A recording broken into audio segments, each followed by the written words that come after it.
3, 2, 1.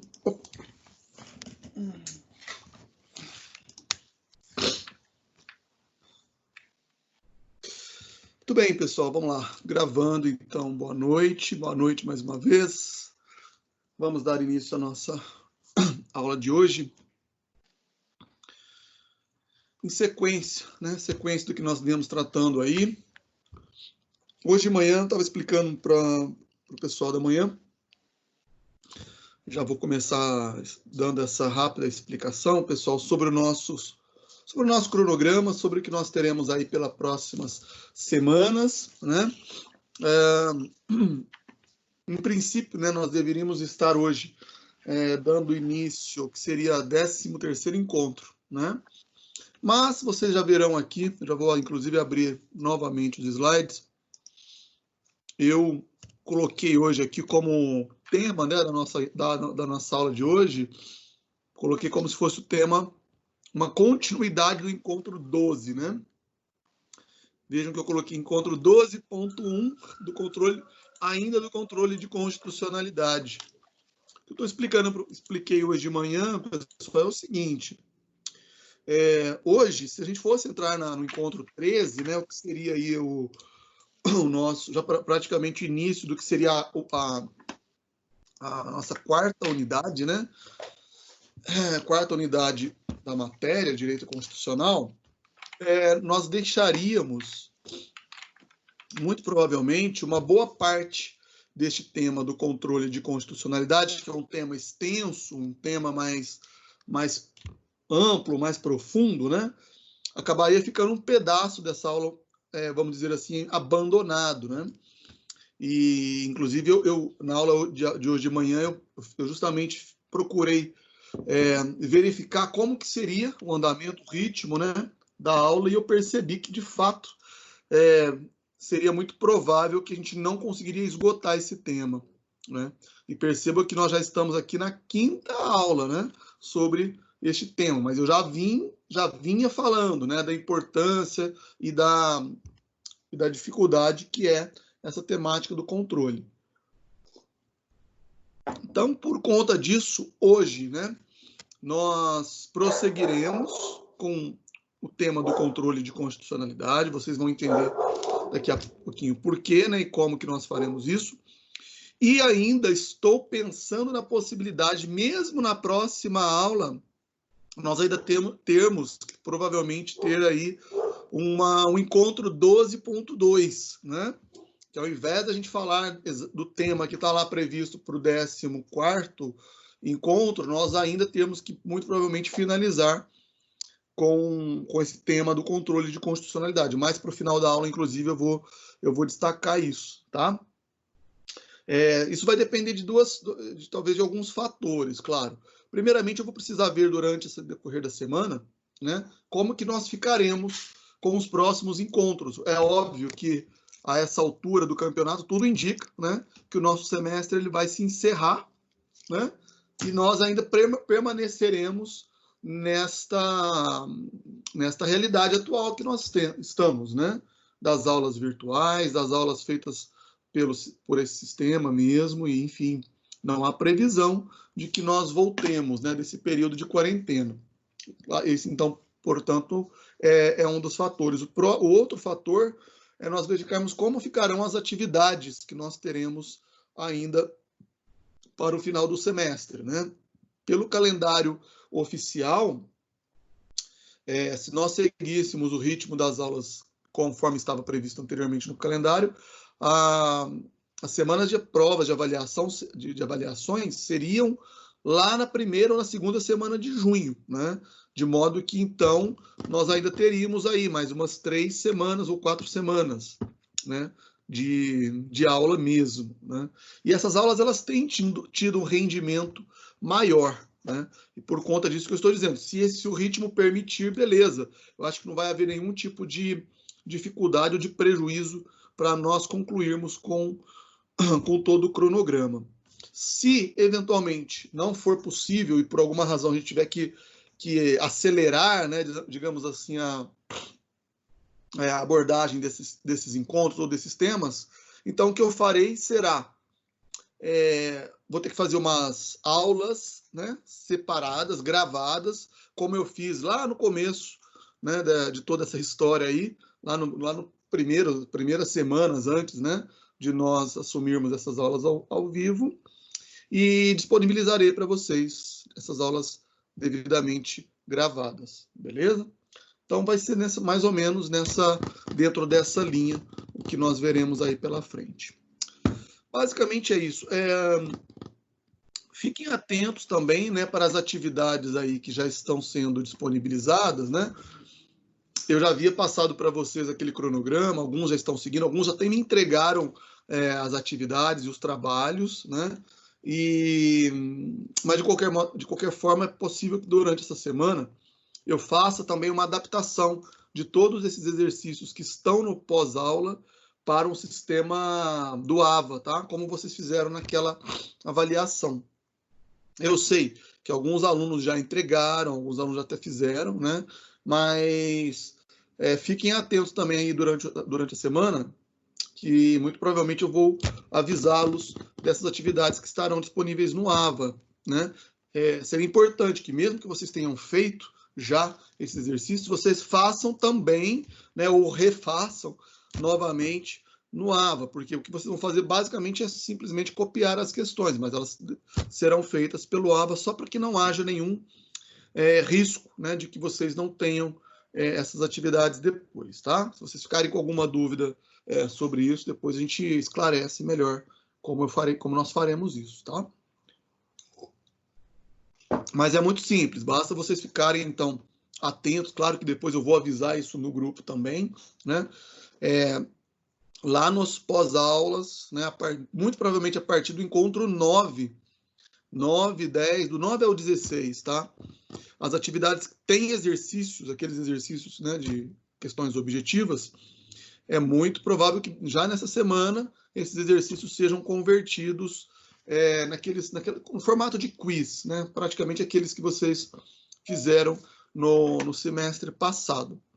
Se já fizeram, tirem um tempinho apenas para poder constar lá no AVA depois também, tá? Porque quando eu fizer o relatório, tirar o relatório das questões, pode ser que talvez alguém perca, né? Ou não esteja nesta lista, tá? Mas mesmo assim, mesmo que aconteça de eventualmente vocês terem algum problema, caso já tenham enviado, né, por e-mail, depois é só me comunicar, como tem alguns que até o momento estão ainda falando aí, porque minha nota não saiu, apareceu ausente. Muito provavelmente é porque houve algum erro de comunicação, ou o e-mail foi enviado ou não foi no período, e enfim, né? Mas basta que essas observações sejam feitas, que eu acredito que não vai ter nenhum problema ou nenhuma dificuldade. Beleza? Muito bem.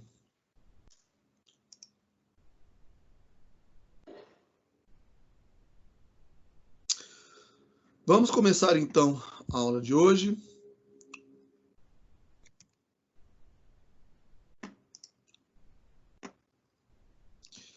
E, como vocês já viram aí, então nós daremos continuidade ao encontro 12.1 do controle de constitucionalidade. E nós vamos começar aqui, pessoal, desse ponto, que foi de onde basicamente nós paramos na última aula. Só voltando aqui rapidinho, deixa eu fechar aqui um pouquinho, uns minutinhos, para conversar aqui diretamente com vocês. Na aula passada, né, então nós focamos a nossa análise aqui do controle de constitucionalidade no controle abstrato ou no controle concentrado, né, de constitucionalidade. Nós vimos que basicamente nós estamos aqui tratando, né, das ações diretas de inconstitucionalidade e também do controle das ações declaratórias de constitucionalidade.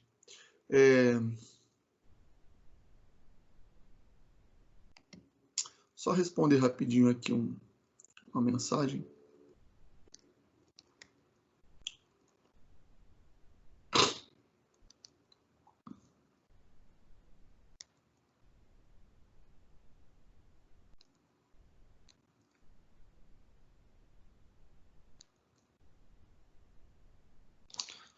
Desculpa, às vezes os clientes aparecem aqui de última hora, eu tenho que avisar que eu estou em aula para depois eu entrar em contato, tá? Muito bem.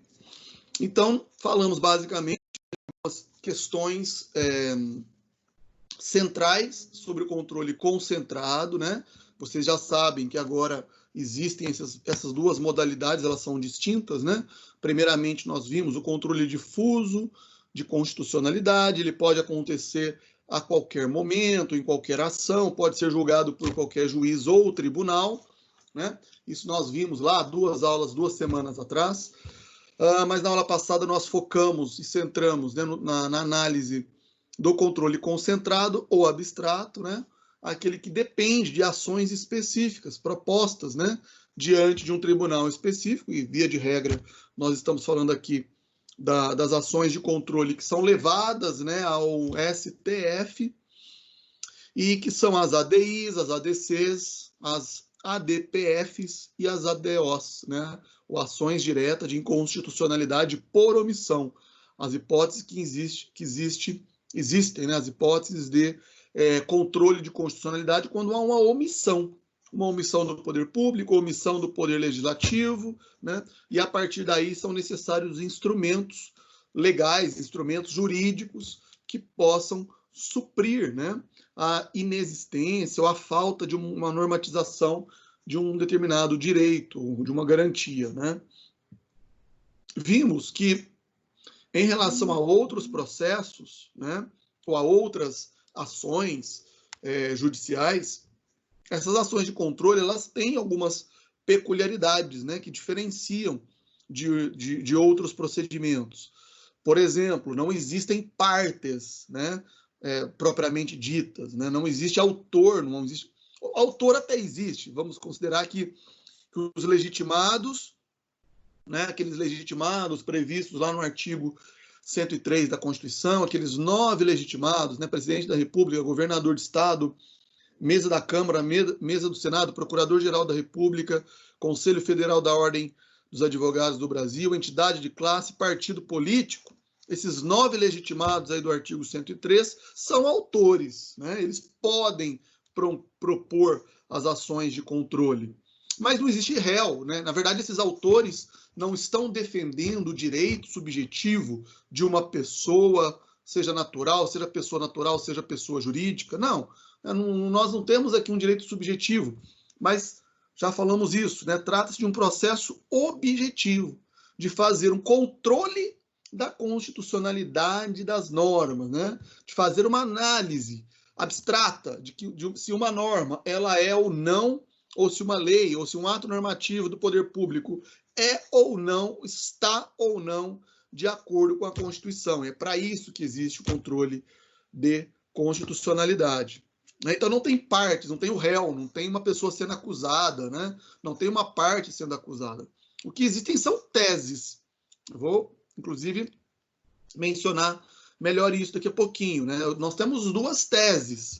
De um lado, uma tese que considera que uma lei é inconstitucional, e de outro, uma tese, ou alguém, né? Nós veremos quem, defendendo a tese de que uma determinada norma ela é constitucional, ela está dentro da normalidade aí do ordenamento jurídico. Então, o que existem são 2 lados, 2, né, teses sendo ali debatidas ou analisadas, mas não existem partes, né? Não existe autor e réu, basicamente é isso, né? Alguns princípios não se aplicam, né? Não há, por exemplo, contraditório, porque se não tem partes, o máximo que vai haver uma contradição ou uma defesa, né, de 2 ideias, de 2, como eu estou dizendo aqui, de 2 teses distintas sobre a constitucionalidade de uma norma. Não há duplo grau, não há recurso assim, né, de forma ampla, como existem em outros processos, né? E por aí vai, várias outras dessas características, como nós falamos. E basicamente, então nós falamos, né, que existem os legitimados, as autoridades que são legitimadas, os legitimados universais, os legitimados especiais, que propõem as ações. Beleza, foi basicamente sobre isso, então, que tratamos na última aula, né? E aparecem essas figuras também. e na aula passada eu apenas mostrei esse slide aqui, mas nós não o desenvolvemos. Então, vamos começar a partir dele, né? Que seria aqui a participação. Como seria, né? A participação ou o papel exercido nas ações de controle primeiro do Procurador-Geral da República, né? O que o Procurador-Geral da República, que é o chefe do Ministério Público, qual é o papel que ele desempenha, como que ele atua nas ações, né? Então, deixa eu voltar o slide aqui para a gente já começar a falar dele, né? Então, primeiramente, o Procurador-Geral da República, que está no artigo 103, parágrafo 1º. Depois nós temos também a figura do Advogado-Geral da União, né? O Advogado-Geral da União, que é o chefe da Advocacia Geral da União, que normalmente ele atua, né, ali no âmbito da União, no âmbito da Justiça Federal, né? Perante o STF também existe o Advogado-Geral da União, que vai atuar, e essa figura, né, vamos dizer assim, sui generis, especial, né, que tem um caráter aí específico, que é o chamado amicus curiae, né, amicus curiae. Em latim, sempre que vocês virem, né, essa junção da letra A com a letra E, esse ditongo, né, A e E, a pronúncia é no som de E, tá? Então não falem curiae, curiae, curiae, curiae, né? Amicus curiae. É a pronúncia correta dessa expressão. Amicus curiae. O amicus também tem como se fosse um acento, né, no A. Quem que é esse amicus curiae? Como que ele participa? Como que ele atua no âmbito das ações constitucionais? Então, vamos falar também sobre a atuação dele. Ou seja, além dos legitimados, né, além daqueles 9 cargos ou 9 pessoas lá, 9 representantes dos poderes que podem propor, né, as ações, nós temos também aí esses demais que podem, querendo ou não, de alguma maneira, atuarem nas ações, né? Tanto diretas quanto declaratórias de constitucionalidade. Então, o primeiro deles, vamos falar do Procurador-Geral da República. A previsão está aí no artigo 103, ó, da Constituição, parágrafo 1º, né? Então, percebo que, na sequência mesmo do artigo 103, que prevê todos aqueles legitimados, logo aí no parágrafo 1º, nós observamos como que o Procurador-Geral da República ele vai atuar. E vai dizer, então, né, que ele deverá ser previamente ouvido, e olha só a redação, nas ações de inconstitucionalidade, nas ações de inconstitucionalidade e todos os processos de competência do STF. Todos os processos de competência do STF, todas as ações de inconstitucionalidade, o PGR, ele é ouvido. Claro, né? Isso se ele não for o próprio autor, né? Percebam que o PGR, ele está naquela relação do 103, né?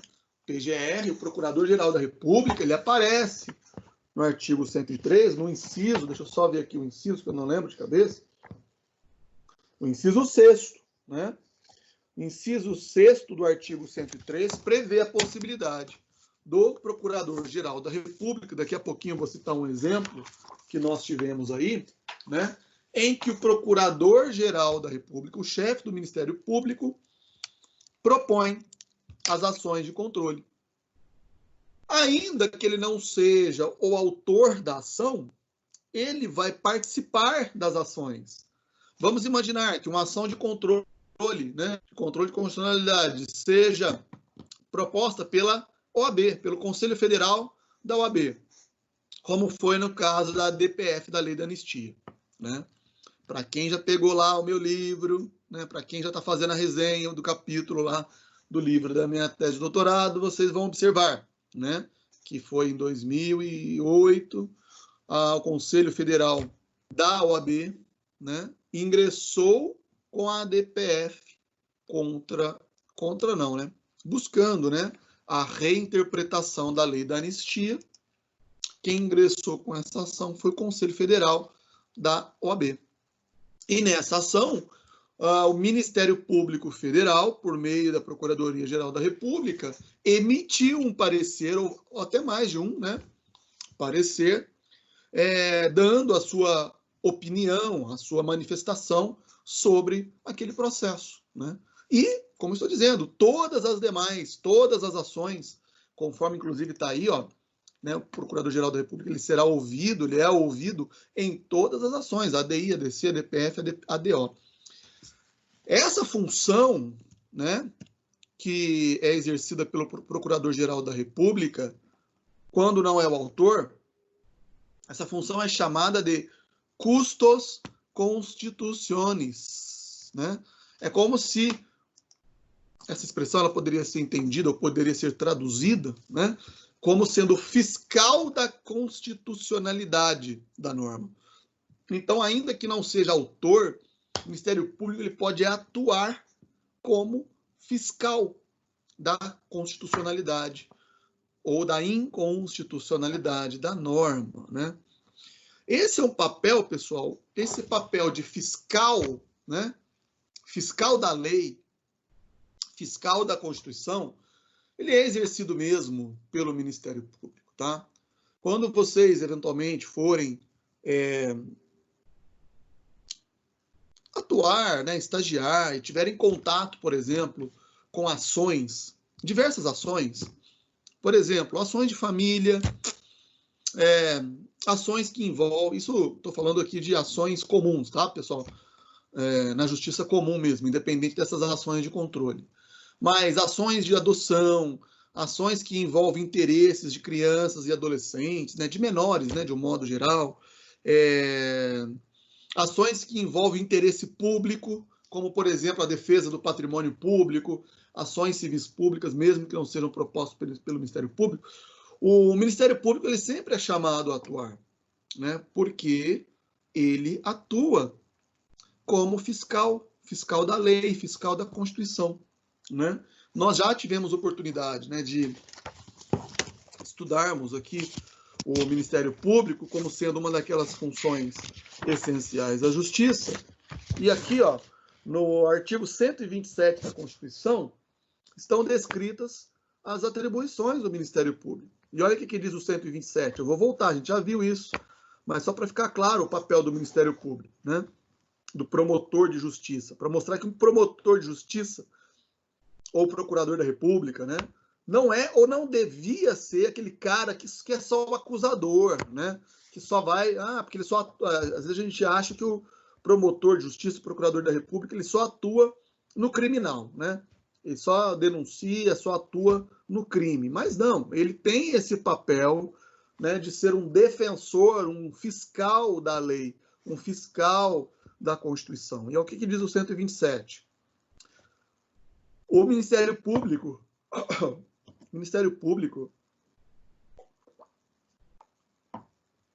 é instituição permanente, essencial à função jurisdicional do Estado, incumbindo-lhe, isso a todo o Ministério Público, né, de um modo geral, incumbindo-lhe a defesa da ordem jurídica, do regime democrático e dos interesses sociais e individuais indisponíveis. Isso aqui está no caput do artigo 127. Percebam que o Ministério Público, como instituição, tem o dever, né, de ser um agente garantidor que atua na defesa de todo ordenamento jurídico do regime democrático de direito. Então, o Ministério Público deveria ser, né, aquela instituição, a primeira instituição a observar com rigor a aplicabilidade da lei, a aplicabilidade das normas constitucionais, né, e atuar de maneira a fortalecer, né, esses aspectos republicanos, esses princípios republicanos, princípios democráticos, né. Infelizmente, como todo campo, né, do conhecimento, como toda profissão, como toda carreira, nós temos, né, promotores e promotores, né, procuradores e procuradores, tem para todo tipo, né? E, infelizmente, não é sempre que nós encontramos bons exemplos de membros do Ministério Público que seguem à risca, né, essas atribuições que estão previstas na Constituição, né? Muitas vezes tem promotores que perseguem, que simplesmente ignoram o que está estabelecido na Constituição, ainda mantém uma mentalidade, às vezes, exacerbadamente legalista, positivista, né? De uma maneira muito estreita, né? Ou até mesmo antirrepublicana, antidemocrática. Infelizmente tem muito isso, né? Mas a instituição do Ministério Público tem essa tarefa, né? De zelar pela Constituição, de garantir a defesa dos valores e dos princípios constitucionais.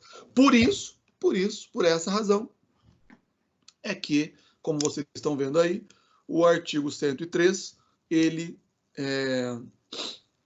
determina, né, que o Procurador-Geral da República atua, então, como custos constituciones, como se fosse, então, esse fiscal da constitucionalidade da norma.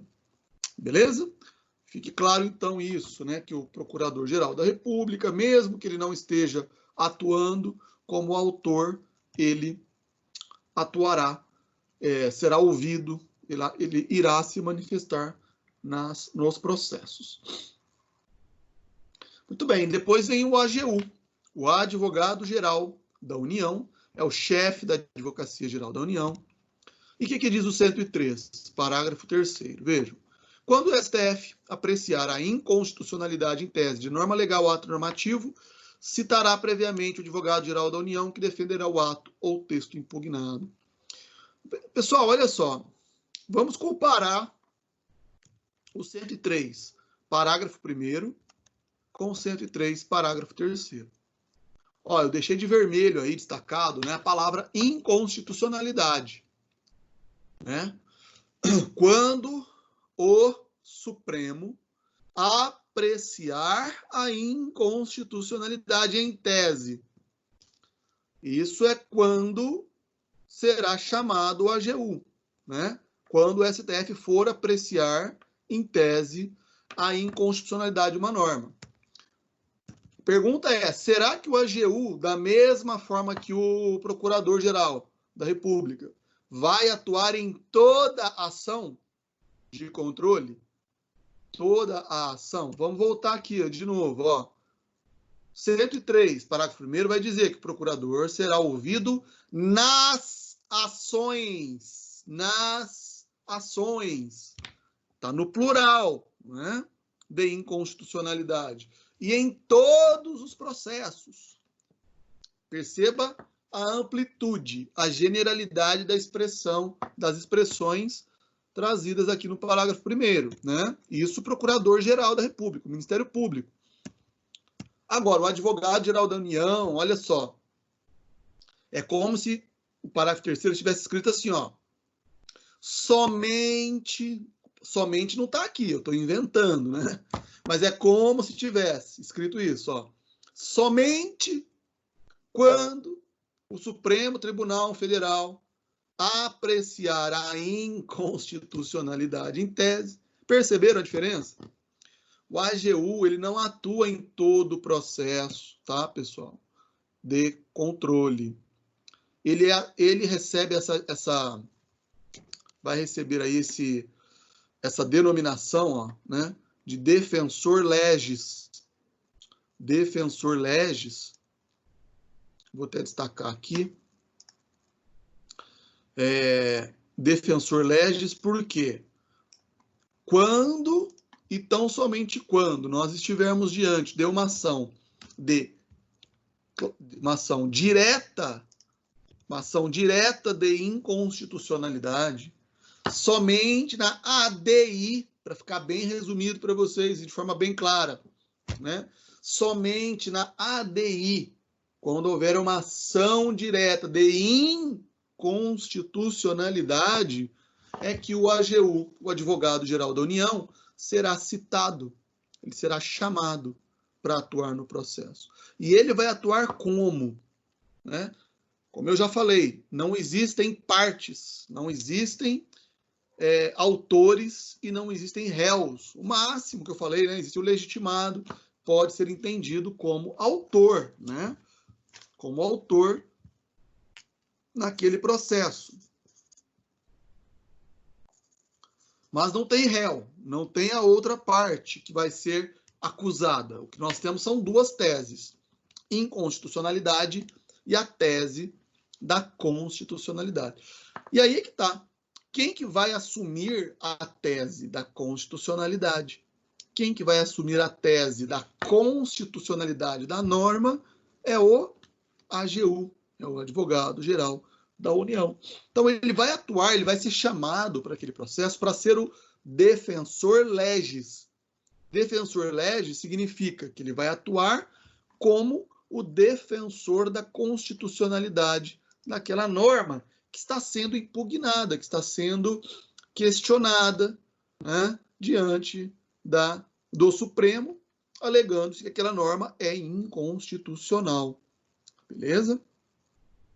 Então, é esse o papel do advogado-geral da União. Significa, então, que ele não atua em todas as ações, até porque nas demais nem é muito necessário que ele atue, né? Porque as demais ações, ADC, ação declaratória de constitucionalidade, né? Se a ação já é para confirmar, né, para declarar a constitucionalidade de uma norma, esse seria o papel que ele exerceria, né?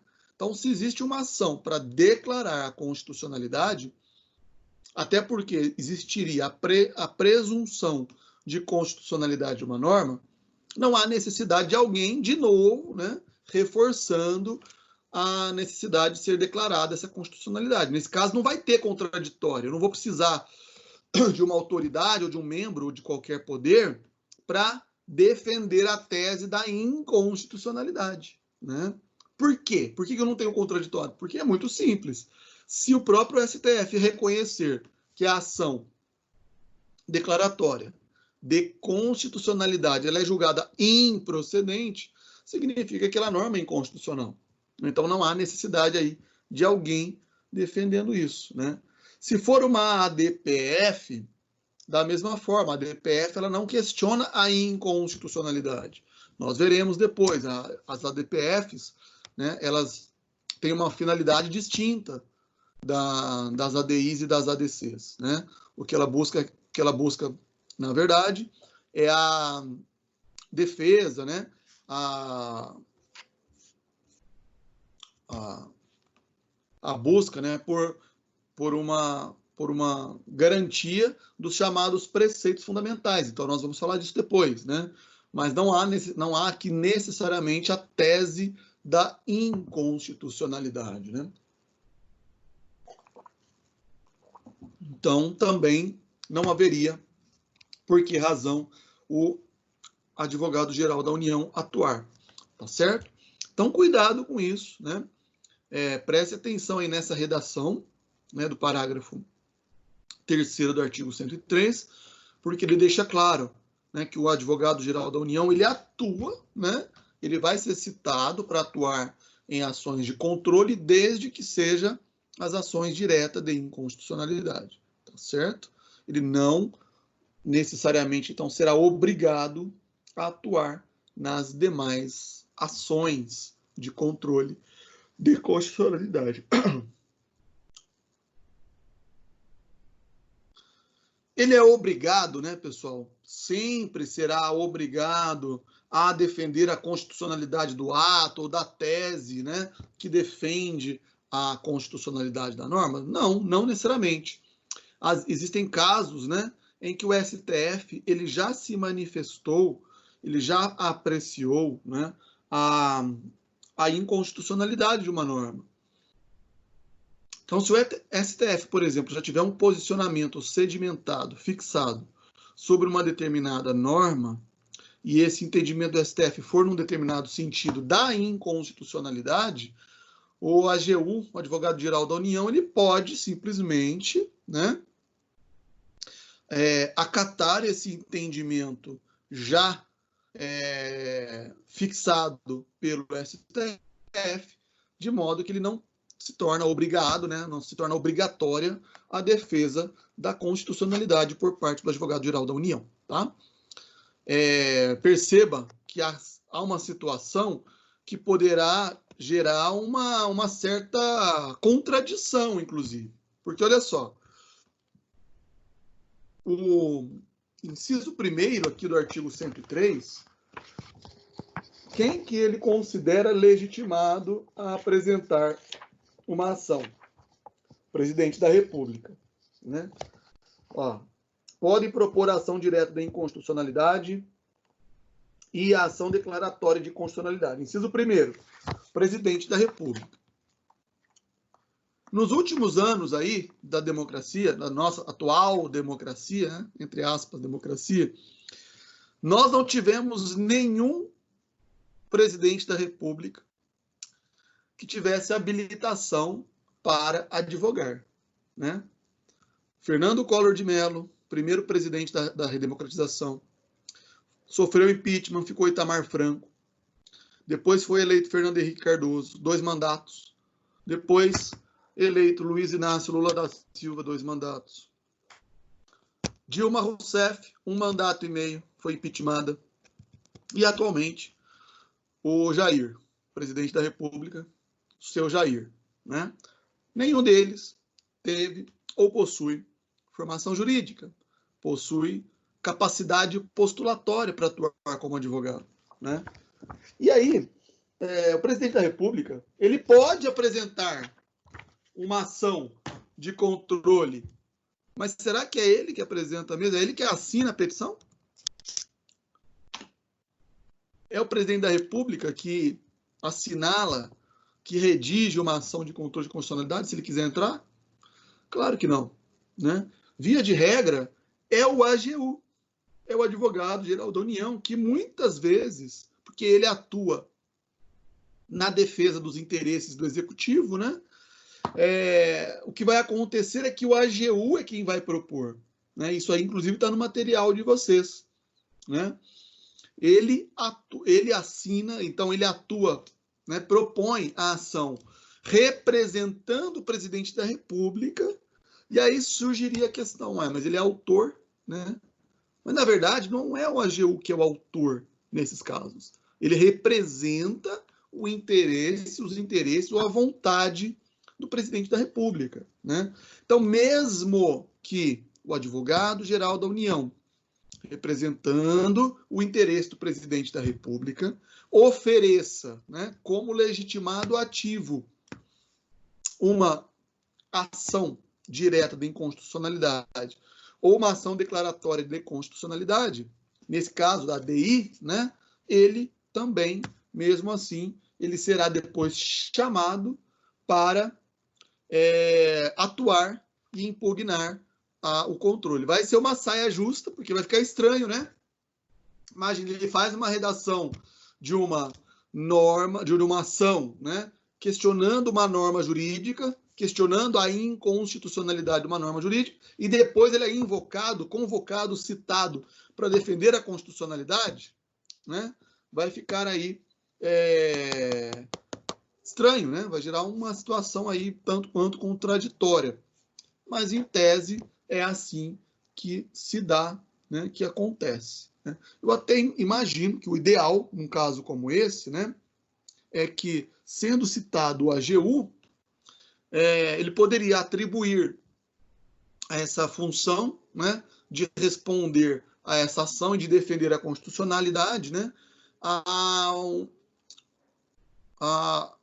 que seria o seu substituto, né, imediato, né, que seria o vice ou a vice advogado-geral da União, né, tem lá um cargo de vice, né, eu agora não me lembro exatamente o termo, mas acho que é isso, vice-advogado, ou vice, sei lá, deve ter lá o cargo de substituto, né, do advogado-geral da União, depois eu vejo aqui certinho, que poderia, então, fazer esse papel aí no lugar do advogado-geral, tá bom?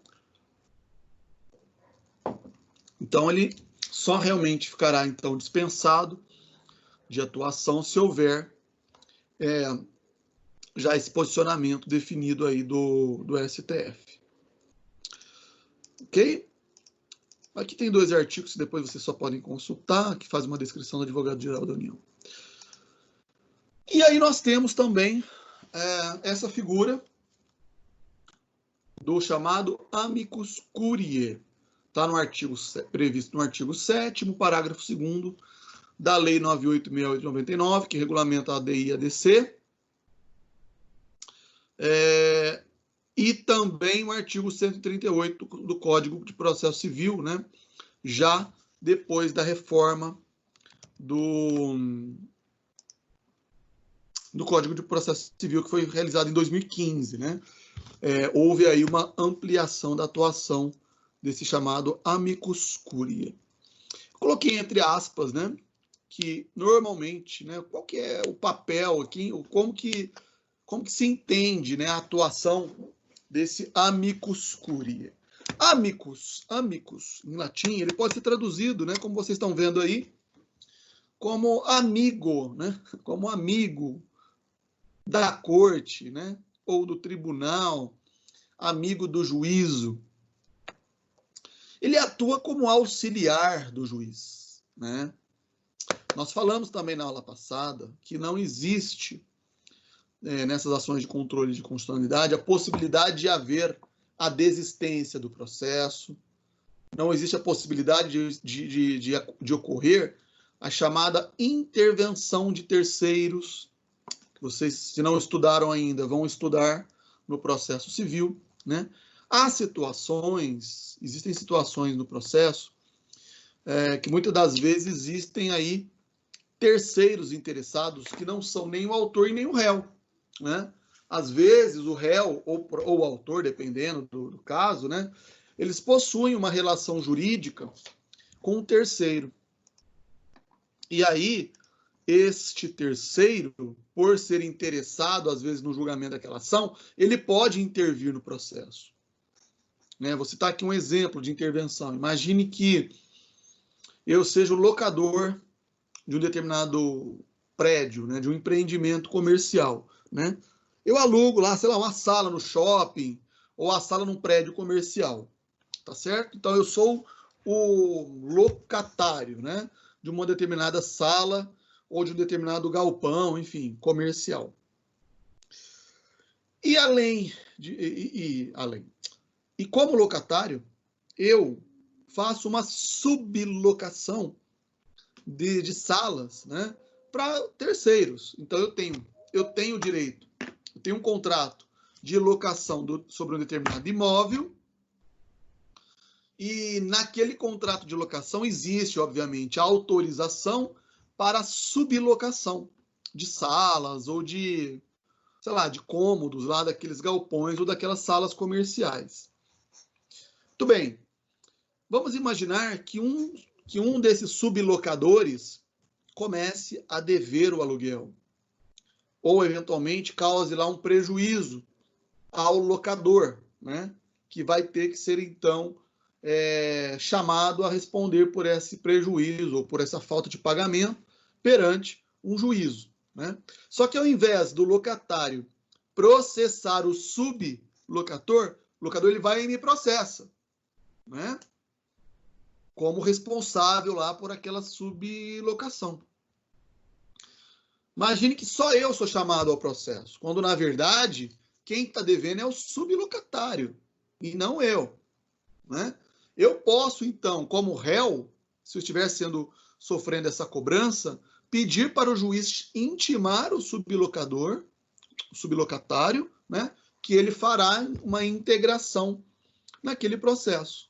Então, o processo que era entre 2 pessoas passa a ser entre 3, né? 3 pessoas, porque há o chamado, a chamada intervenção de terceiros. São várias formas de chamado, tá, pessoal, de intervenção de terceiros. Existe o chamamento ao processo, existe a assistência litisconsorcial,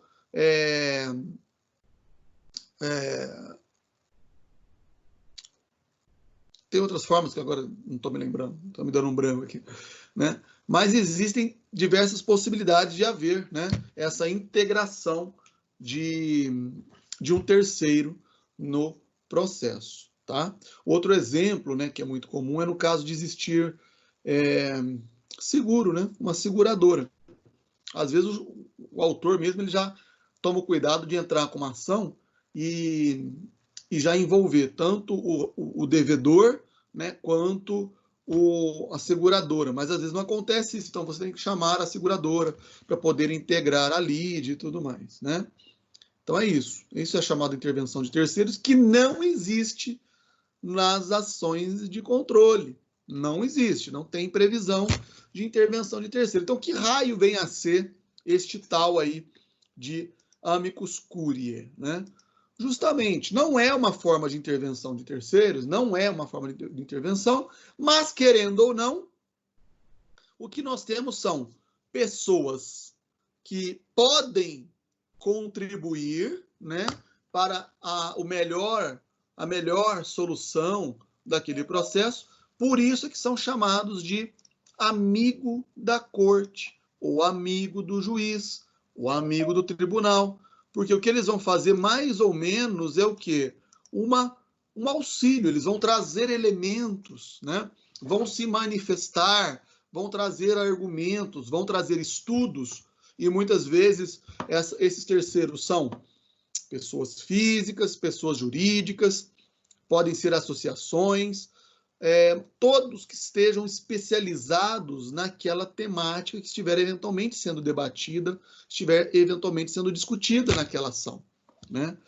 E com isso, pessoal, o que acontece, na verdade, é que quando se faz, né, esse debate ou essa análise de uma norma, sob o ponto de vista da constitucionalidade dessa norma, o que se está buscando com essa participação dessas entidades ou dessas pessoas vindas de fora, que seriam, entre aspas, esses terceiros, o que está se possibilitando é uma ampliação daquele debate, né?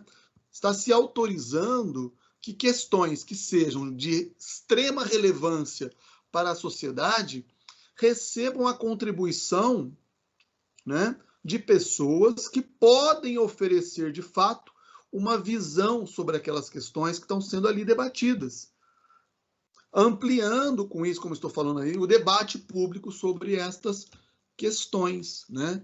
E aí isso nada mais é do que a aplicação de uma teoria chamada de Sociedade Aberta dos Intérpretes da Constituição.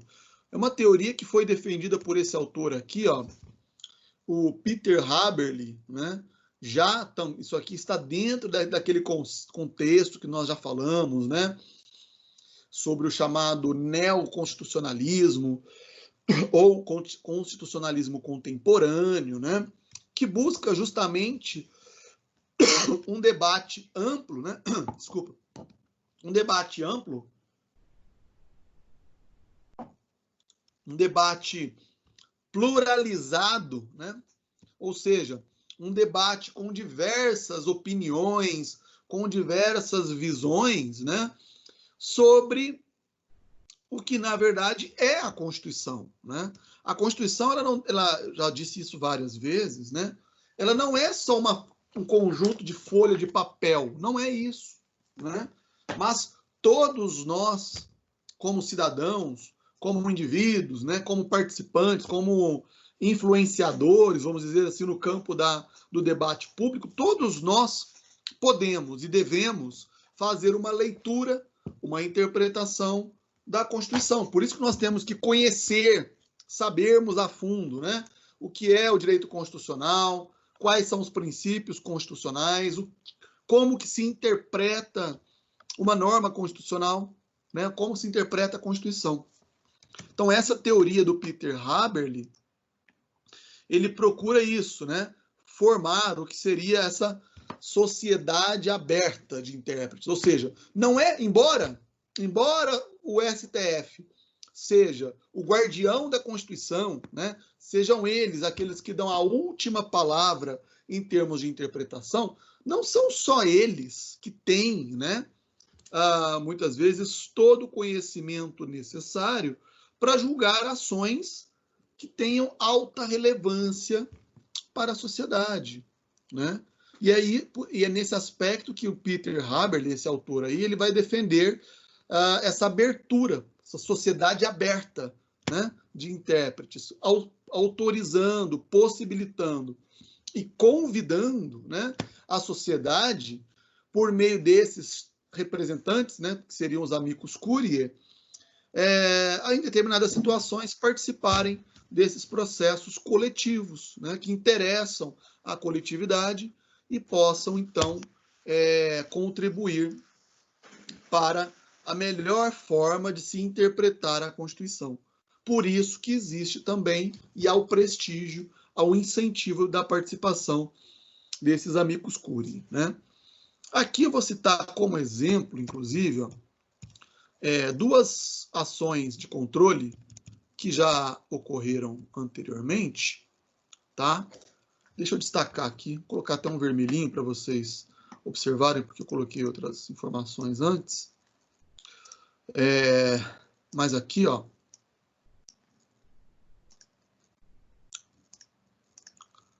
nós tivemos a ADI 3510, que tratou, né, daquela questão ligada às células-tronco.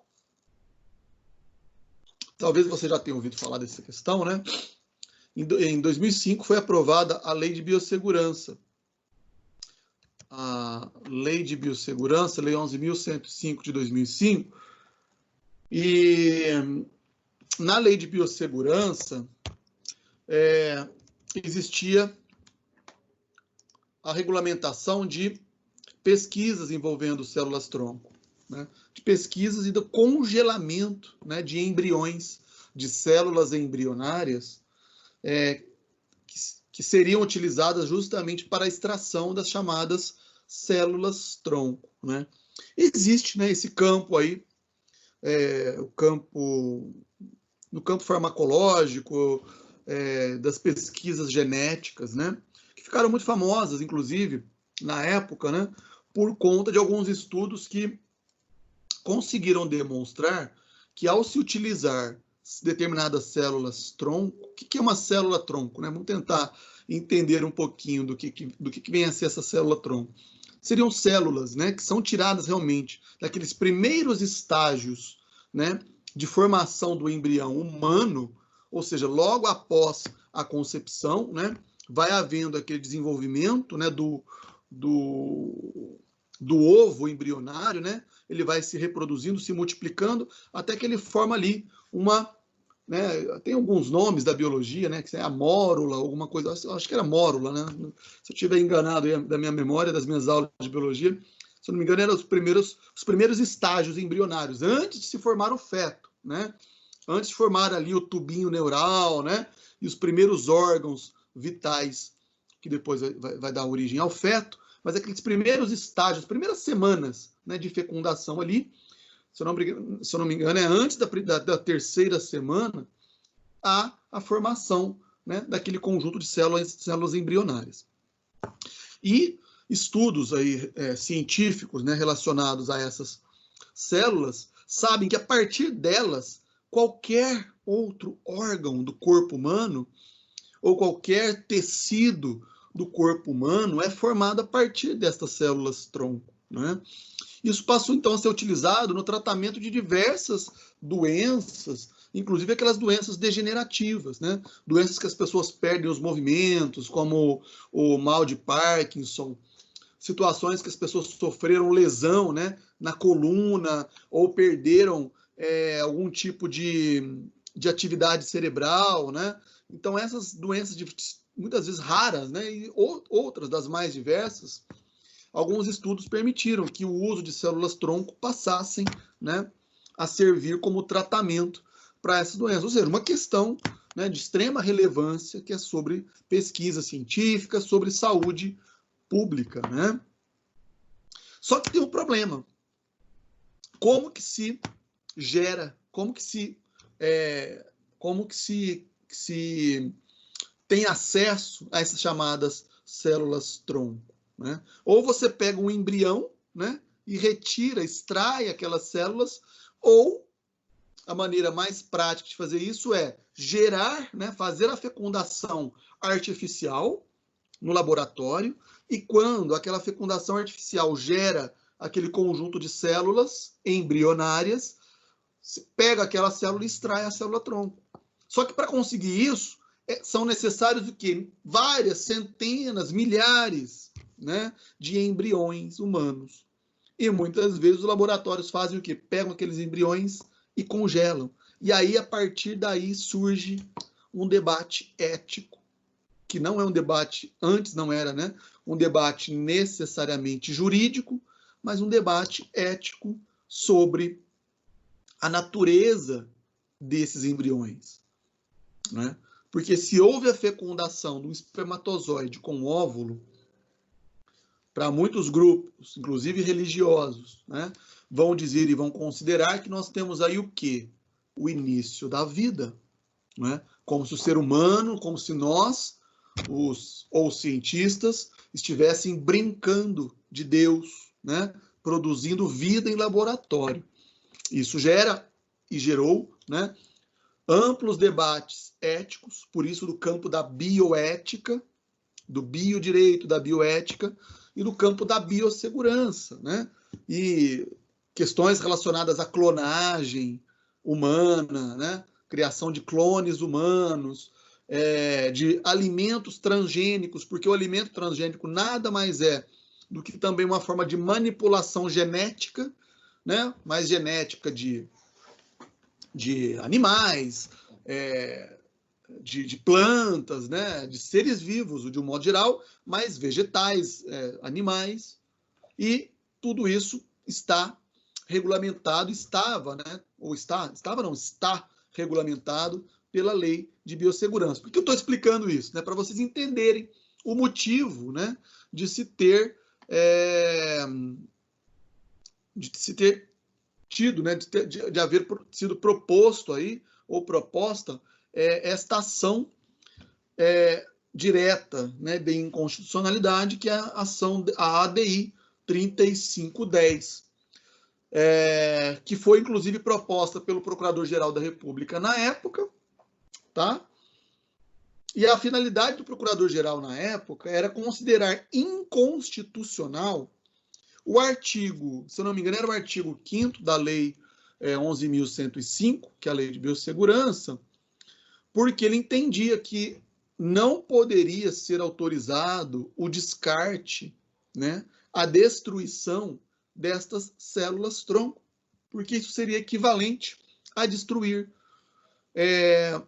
o estágio inicial de seres vivos.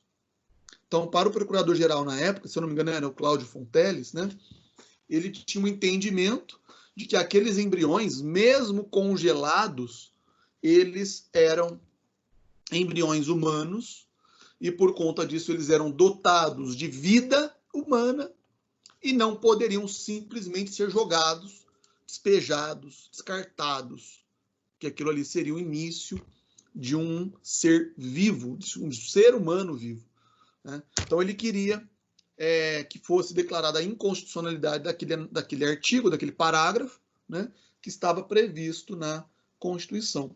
E vejam, conforme está aí no slide, vou voltar a ele, uma entidade que solicitou participar desta ação, se ofereceu, né, para participar desta ação, foi a CNBB, que é o Conselho Nacional, acho que é Conselho, né, ou é Confederação, Conselho ou Confederação Nacional dos Bispos do Brasil. É uma entidade de representação católica, né, da Igreja Católica Brasileira. Qual que é o interesse da CNBB numa ação envolvendo células-tronco?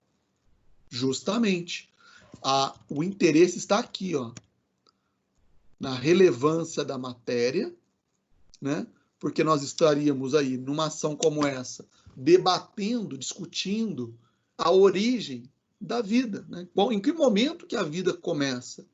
Qual é o momento em que a vida humana começa? É na concepção, né?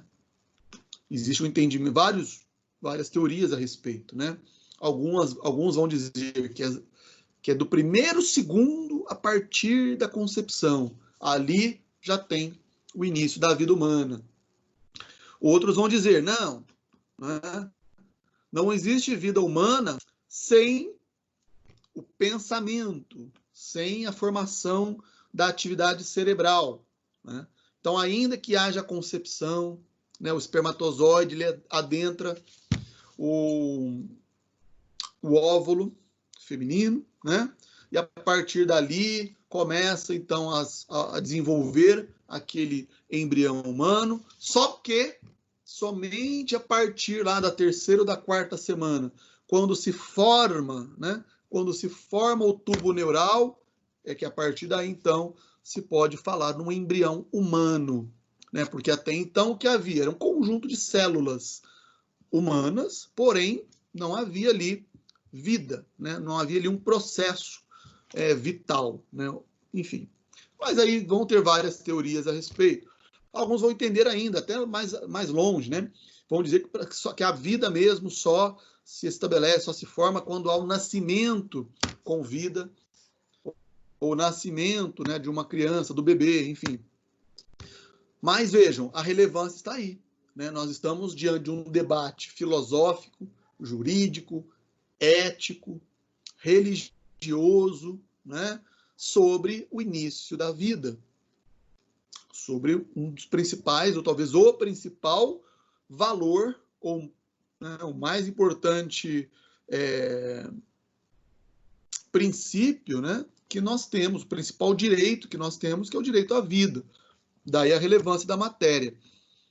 E a CNBB, né, por ser uma importante, né, entidade católica, ela se ofereceu para participar como amicus curiae, justamente para defender a vida, para defender os interesses dogmáticos da igreja, né, dos valores cristãos com relação à vida. E por isso, então, ela participou, nesse exemplo aí, desta ação que trata das células-tronco. Já nesta outra ação, não é uma ADI, mas é uma DPF, foi a que tratou do aborto de anencefalo, a DPF número 54. Perceba que a mesma CNBB se ofereceu para participar, mas desta vez o ministro relator, antes foi o ministro Aires Brito, que hoje nem é mais, ele é aposentado, né, do STF, mas com relação a essa do anencefalo, quem era o relator na época era o Marco Aurélio de Mello, ministro Marco Aurélio de Mello. Ele não aceitou, porque nós veremos, né, ele não é obrigado, né, tem os requisitos para que o relator admita a participação do amicus curiae e a CNBB. Nesse caso, perceba, envolve também a mesma questão. Vida, questão relacionada ao aborto, a CNBB não foi admitida a atuar nesta ação. Ou porque o STF entendeu que não havia relevância, é difícil, muito provavelmente havia sim relevância, porque o aborto é um tema de extrema relevância, mas pode ser que o relator tenha entendido que não haveria essa representatividade do postulante, né? Embora se trate de uma entidade católica, eu não me lembro agora, não me recordo se foi esse o argumento do ministro, né? Mas pode ser que ele tenha entendido que não seria uma atribuição da CNBB sair em defesa, né, dessas questões ligadas ao aborto. Tá? Mas tudo isso para ilustrar, eu até vou voltar agora aqui na... Deixa eu ver onde anterior a isso aqui. Para ilustrar, né, quando, em que situações, né, que a lei autoriza, né, e permite a participação de pessoas físicas, pessoas jurídicas, ou representantes de determinadas classes ou de determinados conselhos que vão, então, atuar como amicus curiae. E, às vezes, pessoal, acontece, né, de terem mais de um amicus curiae, mais, né, às vezes existem, por exemplo, nesse caso das células-tronco, se eu não me engano, acho que foi esse caso mesmo, foram várias entidades, aquelas que eram defensoras, né? É como se tivesse formado ali dois grupos, né? Dois grupos antagônicos. De um lado, os defensores das pesquisas, né? do ambiente acadêmico, do setor acadêmico, do ambiente científico, dizendo da importância de se usar as pesquisas com células-tronco e tudo mais. E, de um outro lado, setores antagônicos, contrários aos primeiros, né? Que diziam que não, que usar célula-tronco seria um risco para a saúde humana, que estaria aí violando, destruindo, né, seres humanos e tudo mais, né? E aí o que o STF fez? Fez uma audiência pública. É importante lembrar isso também. Às vezes vocês vão ver aí, né, para quem acompanha a TV Justiça, ou de vez em quando liga lá no canal da TV Justiça do STF, de vez em quando está lá, sendo transmitida lá uma audiência pública. Podem ter certeza que se está ocorrendo uma audiência pública no STF, é porque muito provavelmente está rolando lá uma dessas ações de controle, e a audiência pública é justamente para que esses auxiliares, né, esses amigos da corte, esses amigos curiae, possam comparecer na audiência pública e fazer lá um debate, fazer uma palestra, fazer uma manifestação que depois, né, será incorporada ao processo e servirá como parâmetro, né, para que os juízes, para que os ministros julguem, né, aquela determinada questão. Tá certo? Puxando um pouquinho a sardinha para a minha pesquisa, né, para minha pesquisa do doutorado, na lei de anistia, olha só o absurdo, né? Uma lei que estava discutindo toda a repercussão histórica da ditadura, né? Um debate que eu reputo até hoje, até os dias de hoje, de extrema importância, né? Para se analisar, para se debater se os crimes da ditadura realmente, né, deveriam ser esquecidos ou deveriam ser punidos, né? Tudo bem que houve a comissão da verdade, mas nesse aspecto ela foi muito limitada, né? Porque ela não ampliou muito as discussões, não buscou as responsabilizações, né? Mas na ação, na DPF, número 130, na DPF 135, que foi discutir a lei de anistia, o relator da época, que foi o Eros Grau, né, o ex-ministro Eros Grau, que já foi aposentado também, ele não admitiu, ele não convocou nem amicus curiae, nem a audiência pública, nada. Ele mais ou menos abafou mesmo o caso, não quis ampliar o debate público e não admitiu nem audiência pública, nem amicus curiae, que eu acho um absurdo, porque seria na época uma questão que seria o que deveria realmente ter sido amplamente debatida, chamando os militares, chamando os participantes da resistência na época e fazer um debate geral no STF sobre a ditadura, sobre a anistia, sobre os crimes que foram cometidos na época. Isso, infelizmente, não aconteceu. Se vocês pegarem o processo que ainda está lá, mais ou menos parado, né, no STF, vão ver lá uma decisão do Eros Grau que não autorizou, que não admitiu a participação, né, de terceiros, de amicus curiae no processo. Tá bom? Vamos fazer um intervalinho daqui a pouquinho. Já rapidamente, só vou falar aqui desses dois artigos, né? Só para vocês entenderem, já estava projetado aí. Deixar claro, né, que o artigo 7º ele fala na manifestação de outros órgãos ou entidades, né? Ou seja, não são terceiros, não é uma intervenção de terceiros, mas é uma manifestação, é uma participação, né, de representantes da sociedade, sejam pessoas físicas, pessoas jurídicas, mas que tenham essa representatividade, ou seja, não é qualquer indivíduo que vai participar dessas ações, né? Esses amicus curiae, eles têm que ter algum tipo de interesse, né, na questão que está lá sendo debatida, como nesse caso que eu citei aqui, né?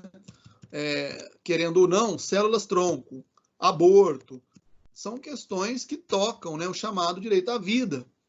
E aí, claro que vai dar análise aí no caso do ministro, um entendeu de um jeito, outro entendeu de outro, né? Mas, em princípio, deve-se considerar que é necessário que haja essa representatividade. Tem que ser uma matéria relevante e tem que haver representatividade do postulante. Ou seja, para você participar, para você ser amicus curiae e atuar naquele processo, tem que ser uma causa da qual você participa, você representa, ou tem algum domínio científico sobre ela, né? Sobre a qual você pode tratar, pode falar, né? Vamos supor que amanhã o governo aí edita um decreto liberando o uso da cloroquina, né, da hidroxicloroquina. Você vê que o governo deu uma, né, parou aí um pouquinho de falar dessa tal da hidroxicloroquina, porque realmente parece que os estudos científicos têm demonstrado que ela causa mais efeitos colaterais, mais males, do que realmente efetividade do tratamento aí do coronavírus, né? Mas vamos supor que o governo continue insistindo aí, né, no uso da cloroquina e lança aí um decreto liberando, sei lá, liberando a produção ou liberando o uso indiscriminado da cloroquina. Se houver uma ação direta de inconstitucionalidade, beleza, vai ter lá uma ação de inconstitucionalidade contra esse decreto. Pode haver um amicus curiae aí? Pode, né? Podem ser chamados, por exemplo, epidemiologistas, representantes do setor de farmácia, representantes da indústria farmacêutica, né? Representantes, né? Entidade de classe, por exemplo, sindicatos ou coisas do tipo, né? Pesquisadores, epidemiologistas, né? Todos eles podem ser convidados, inclusive, ou podem solicitar o ingresso naquele processo, justamente para poderem se manifestar ou para poderem contribuir com o debate, né, ou com a discussão que vai ser, então, julgada e analisada pelo STF. Né? Tá certo? O Flávio colocou aqui uma questão no grupo, daqui a pouco eu vou analisar aqui, sobre serviços essenciais. Na hora que voltar do intervalo, não sei se o Flávio está aqui ainda, deixa eu ver. Não sei se ele está aqui entre nós, né? Mas está aqui no grupo.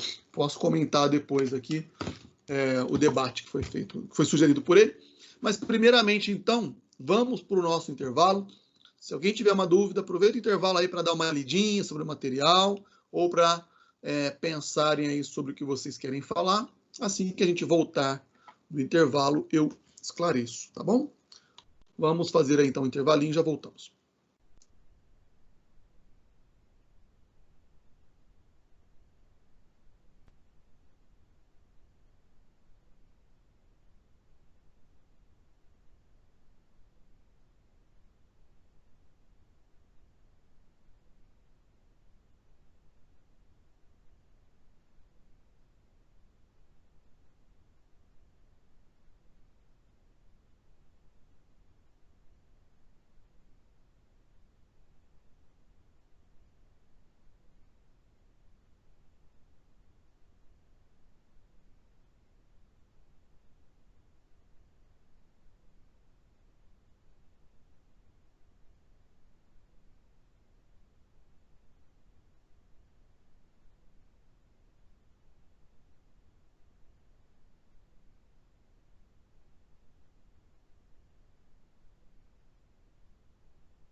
Vamos prosseguir então, pessoal.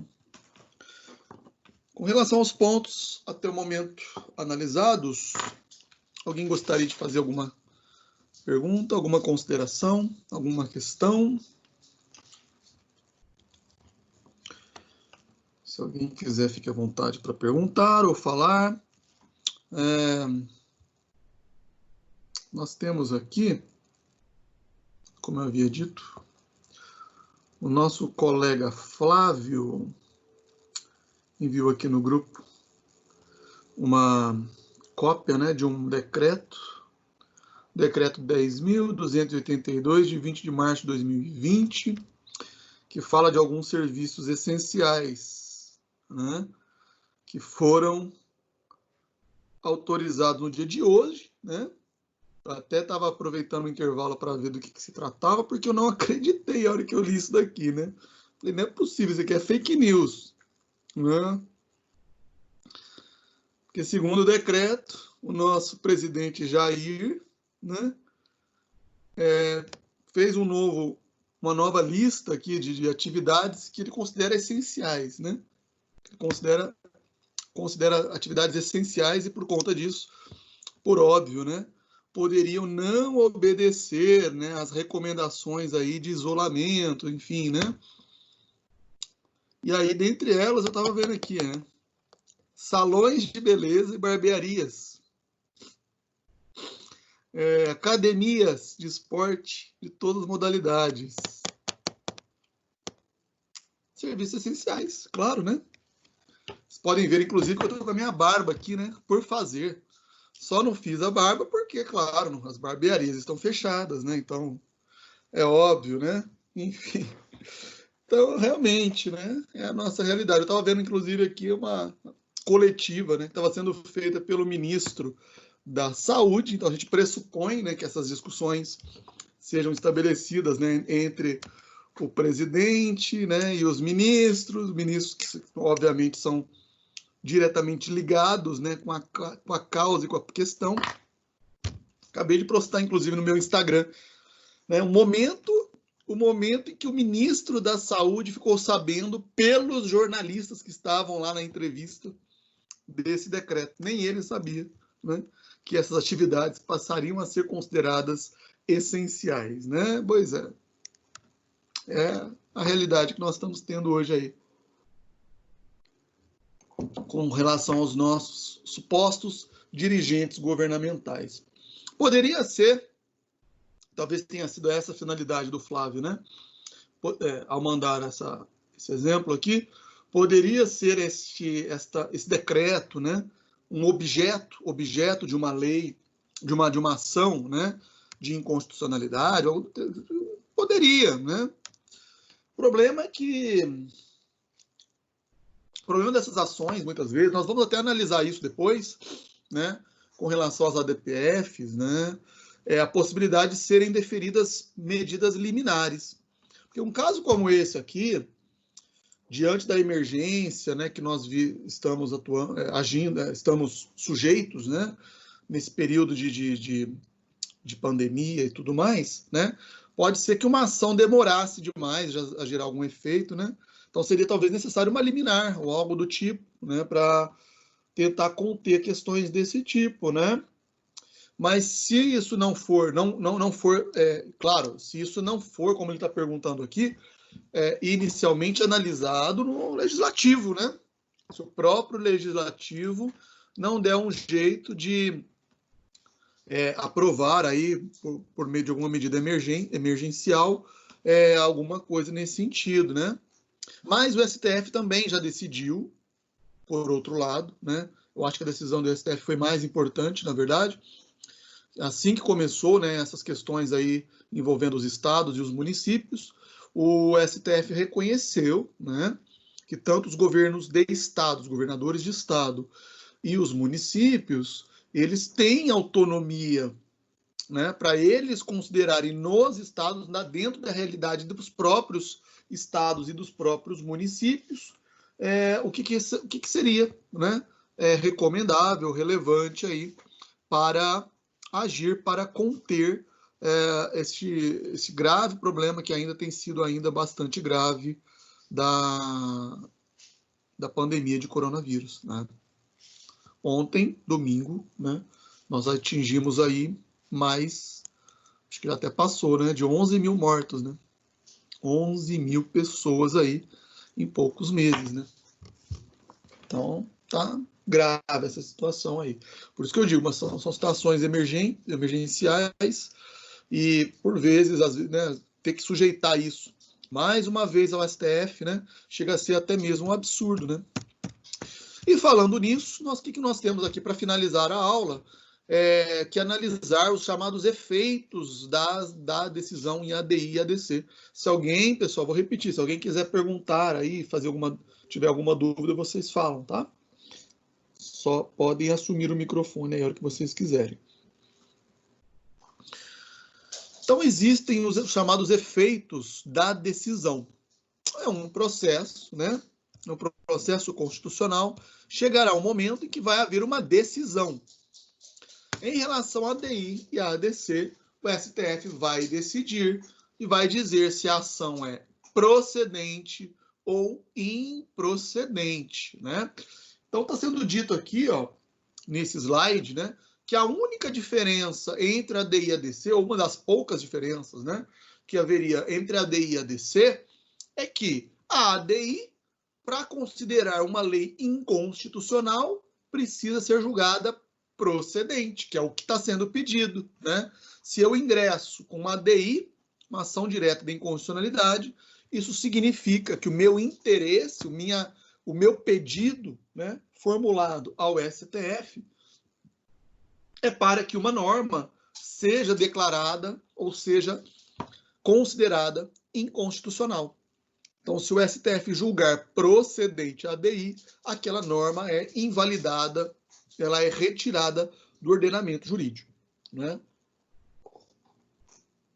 Se o STF entender que aquela lei ou aquela norma não é inconstitucional, ou seja, ela está de acordo com a Constituição, ela tem que ser observada e não há nenhum tipo de inconstitucionalidade em relação a ela, o que ele vai fazer? Ele vai julgar a ADI improcedente, né? Ele vai julgar improcedente. Ao julgar improcedente uma ADI, o que o STF está dizendo?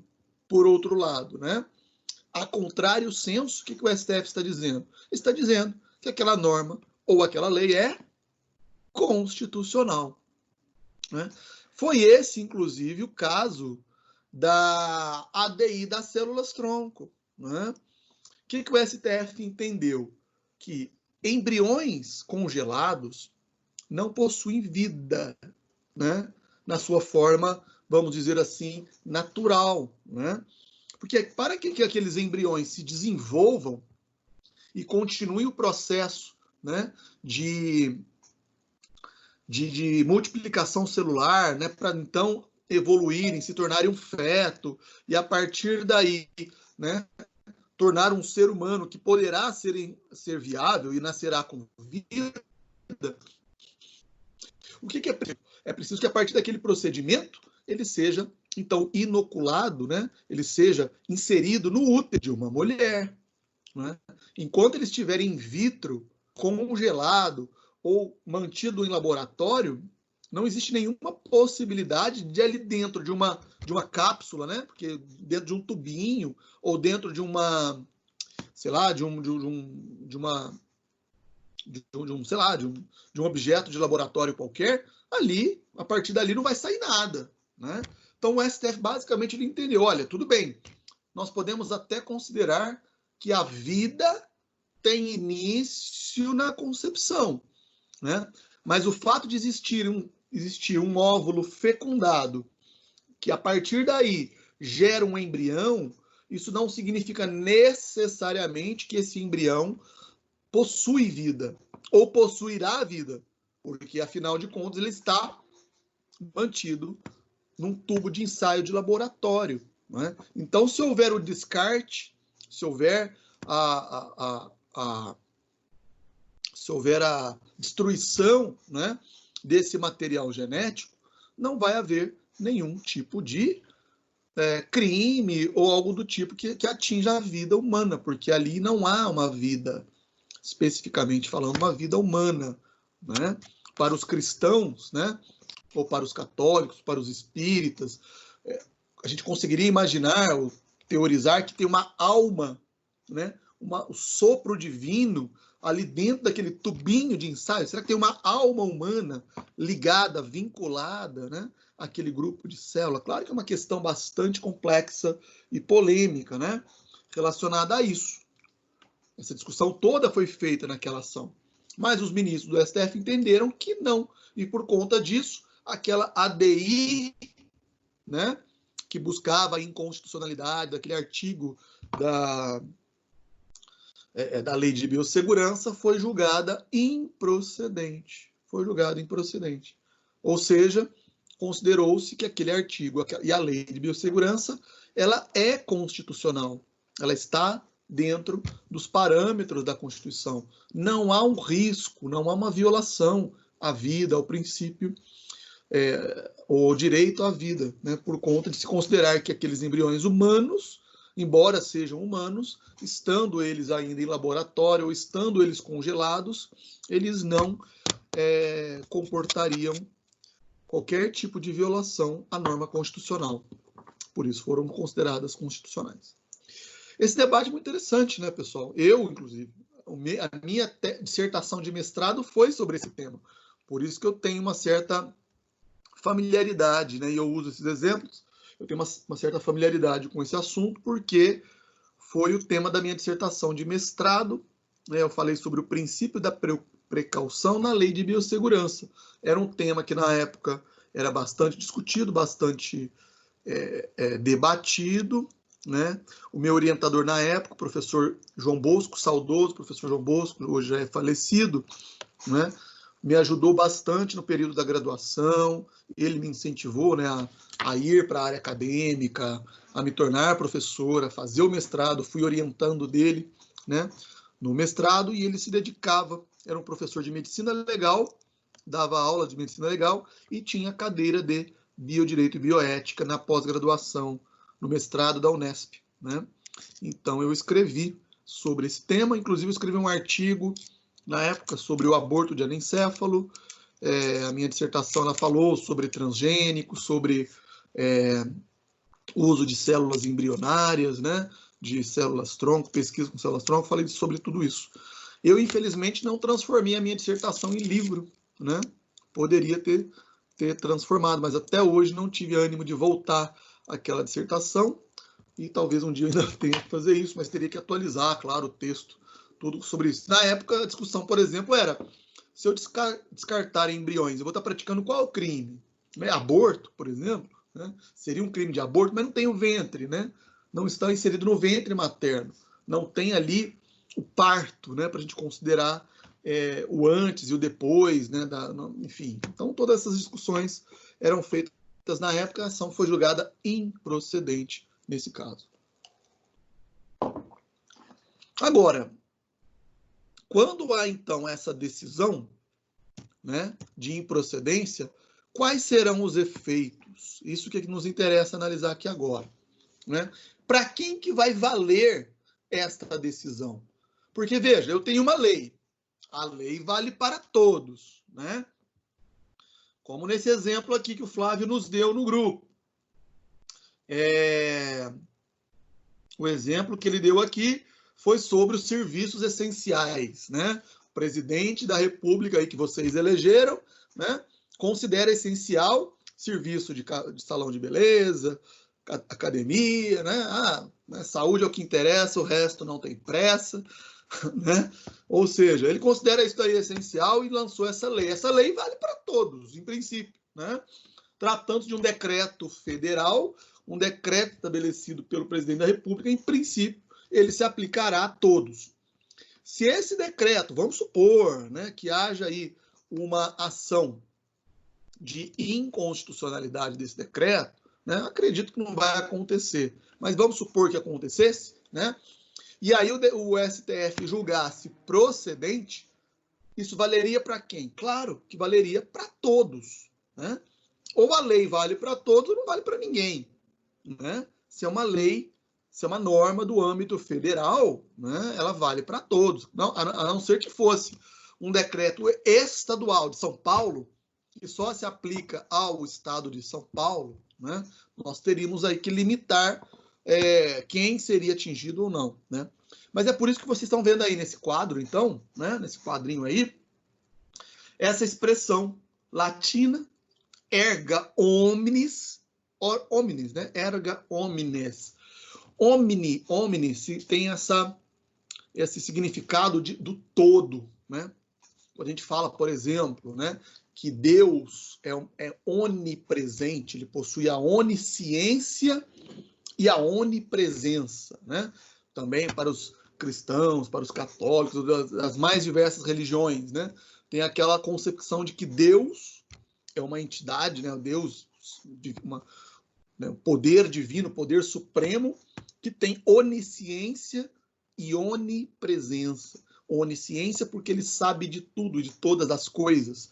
E onipresença porque ele está presente, né, em todos os ambientes, em todos os lugares, né? Aquela visão da presença, da eternidade, né? Da natureza divina, né? Da inteligência suprema. Esse omni, esse onipresente, onisciente, vem dessa expressão omnis, né? Latina, né? Que significa o todo, todos. Então, erga omnes, que é válido para todos. Então, quando o STF dá uma decisão sobre uma ação direta de inconstitucionalidade, uma ação declaratória de constitucionalidade, depois nós veremos também na DPF, nas demais ações, vale para todos, então atinge todos. E o efeito é também vinculante. É vinculante porque se o STF disse e decidiu aquela ação, não pode nenhum outro órgão dizer, eu não concordo com o STF. Não concordo e por conta disso eu vou seguir uma outra linha, uma outra teoria. Não.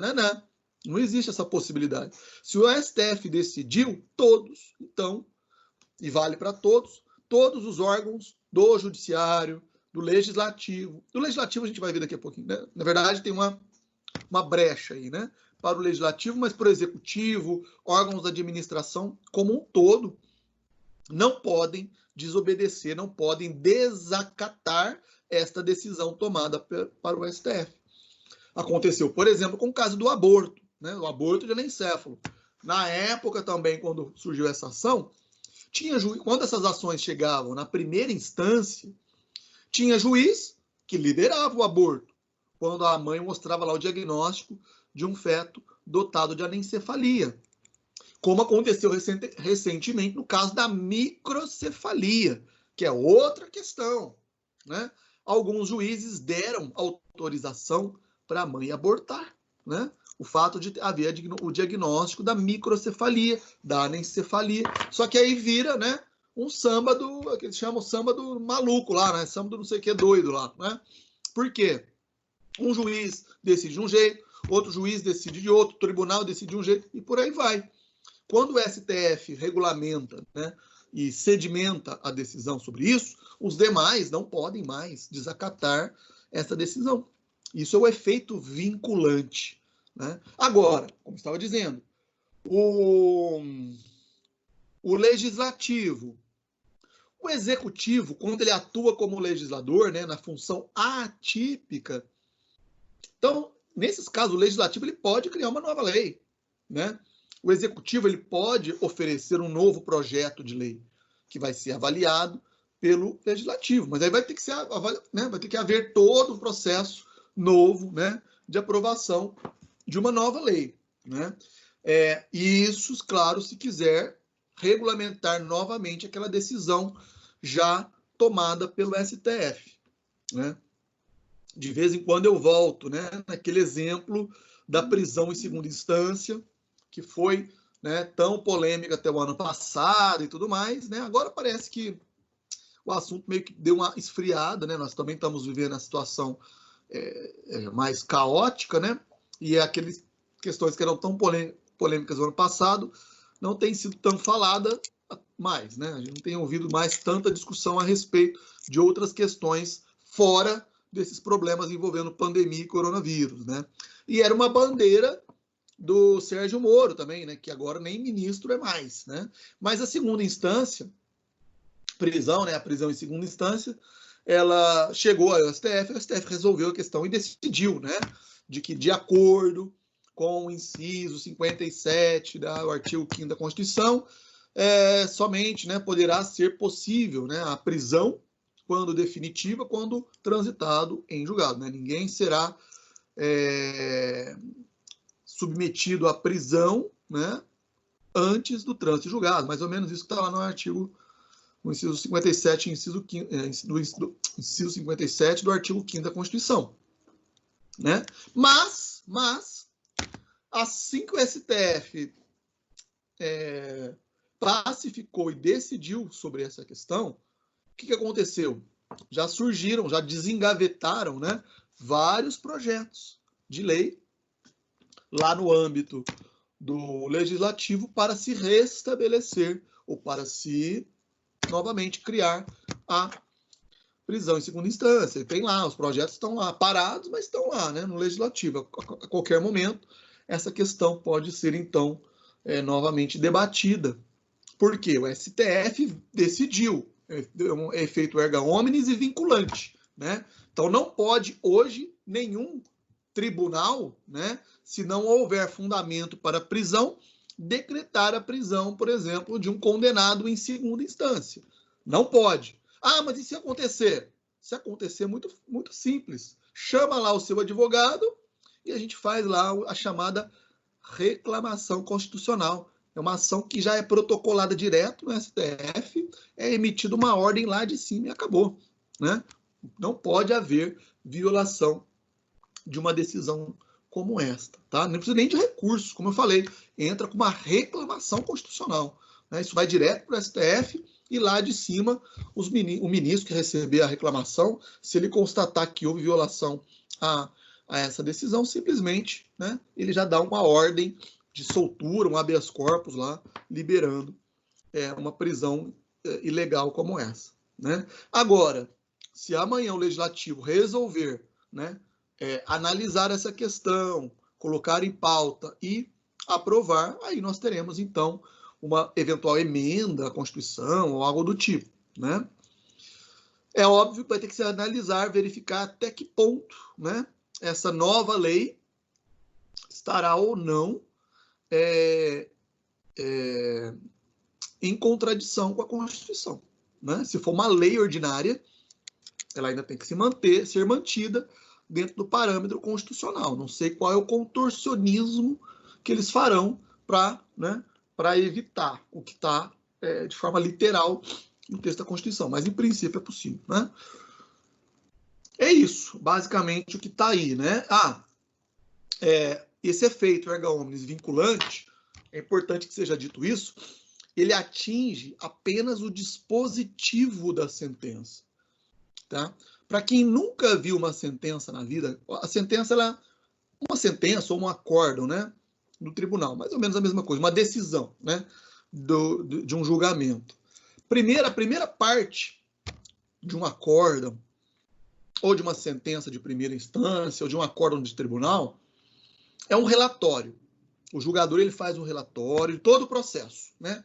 Ele vai lá enumerar, vai fazer uma relação, né, parágrafo por parágrafo, de todos os atos que foram praticados no processo. É o relatório. Termina o relatório, ele põe uma frase assim, ó, é a síntese do relatório, ou é o relatório.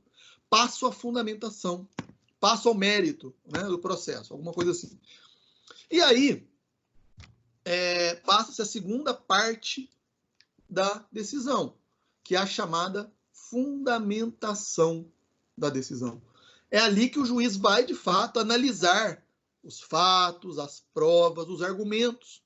Né? No caso aqui do controle, é o momento em que o STF, os ministros do STF, né, vão analisar as teses da constitucionalidade e da inconstitucionalidade. E vão usar dos argumentos, né, dos mais diversos argumentos, para sustentar a posição que ele irá adotar, né, naquela decisão. Então, é a parte da decisão, do relatório, do voto do ministro, em que haverá a fundamentação.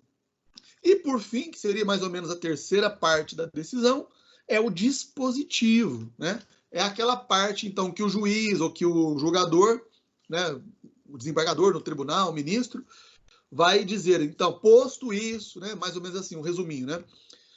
Posto isso, considerando ante o exposto, né, na parte fundamental da decisão, julgo procedente, julgo improcedente, julgo parcialmente procedente a ação. Ou seja, é a conclusão da sentença, onde ali ele delimita ou determina o pedido, qual foi o pedido, se foi atendido ou não o pedido daquela ação.